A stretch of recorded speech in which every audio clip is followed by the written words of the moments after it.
WION World is One's very own Patrick Fogg joining us live from Hong Kong. Good evening, Patrick. What's happening around you as we speak? It's the 15th straight week of protests in Hong Kong.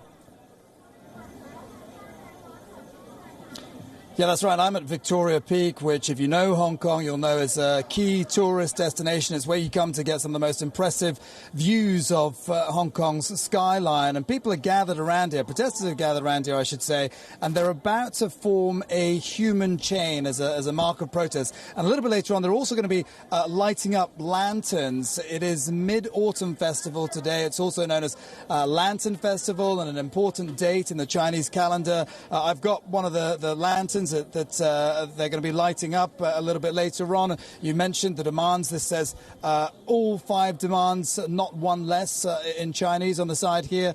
And this is to remind people that this anti-government movement is still going on in Hong Kong, and also to keep pressure up on the government, and also to remind the global community that this anti-government movement continues in Hong Kong right now. And since you mentioned about the demands of the protesters, Patrick, now it began in June. We are now in September. Mid-autumn is here. What's the end game really for the protesters here? What are they looking for? Well, there's no sign of an end game in sight at the moment, although it has been relatively peaceful this week. That's one of the things that a lot of people have been talking about. In fact, on Wednesday, demonstrations were called off as a mark of respect to the US on 9/11. But, you know, certainly there's no indication that the movement is about to end anytime soon. There are mass demonstrations planned for this weekend. On Sunday, the Civil Human Rights Front, that has been behind a lot of the big demonstrations we've seen over the last couple of months, has organised another march. It's been turned down by police, but we have to assume that the protesters are going to go ahead anyway. And I think when you're out here seeing scenes and campaigns like this, you can see that this movement is still very strong and very much on right now. And where is Carrie Lam in all of this, Patrick? Are the protesters still demanding for resignation and holding of free and fair elections?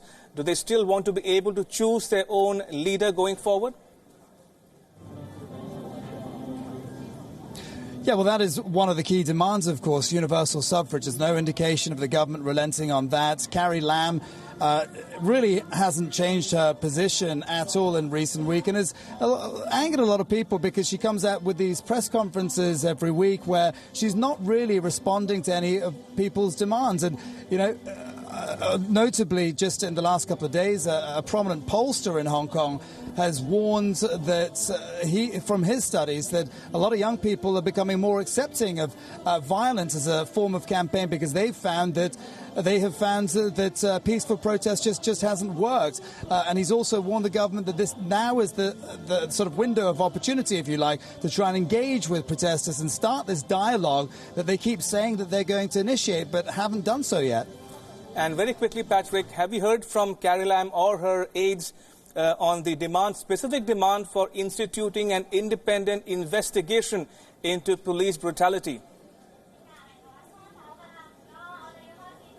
Yeah, well, the government has kept the same line all along, that it thinks that the Independent Police Complaints Council is sufficient. A lot of people question whether or not that is an independent enough probe to look into what's happened. And the problem is that, you know, as the protest movement has continued, the police force, or in many people's eyes, the excessive use of force, has grown, and that's created a bigger problem. And so there are louder calls for action to be taken against the police, or for a real probe to be undertaken. And without that, I think people are going to be very unsatisfied indeed.